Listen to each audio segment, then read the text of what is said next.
Guys, sinabihan ko yung dalawa na magpapalo ako mamaya kapag hindi sila nag-ayos ng mga ginulo nila ng mga gamit. Ayan sila oh. Oh, ang kukulit oh. Tingnan mo, mamaya sigurado magpapalo ako ha guys. Tingnan natin kung anong gagawin. Sigurado! Itong mga kinalat nila. Tingnan mo mga kinalat guys. Ayan guys, yung mga kinalat na mga yan. Wala yan, wala yan. Wala yan. Ayan, Wala yan. Wala yan. Yan ang mga kinalat niya mga guys.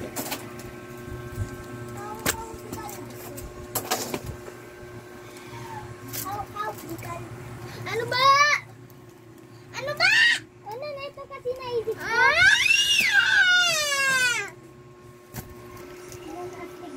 Ayan guys, tingnan natin guys mamaya. Tingnan natin mamaya kung walang mapapalo mamaya. Ayan, kalat-kalat kayo ha. Sige. Sige, kalat-kalat kayo ha mamaya. Pag nag-ayos na tayo ng gamit, may mag-iiyakan na dyan, may mapapalo na dyan. Sige. Oy, kulangot!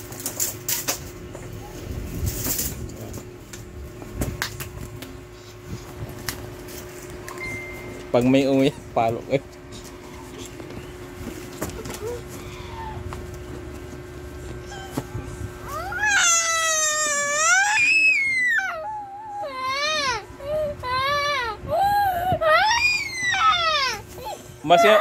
Umasiyan pa lang siya. Ayan guys, naglabo-labo na naman guys yung dalawa. Parang mga UFC. Ayan guys. Ayan, nagsumbong na si Onan sa mama niya. Nagsumbong na.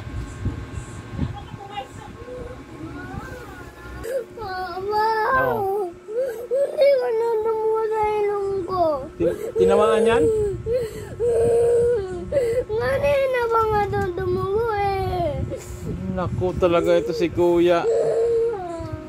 Eh ba't kasi kayo laro kayo ng laro tapos nag-away naman kayo?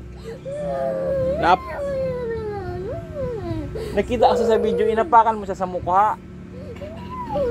Gusto makita ang video? Yan guys, nagsusumbong sa akin guys si Onan, kawawa naman. Tinan ko nga ang ilong mo nan. Tinan ko, oh, ano ba yan? Anak.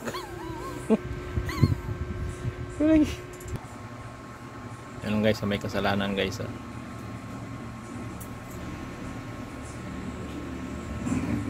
Yan guys, may kasalanan guys. Our next topic in disaster management.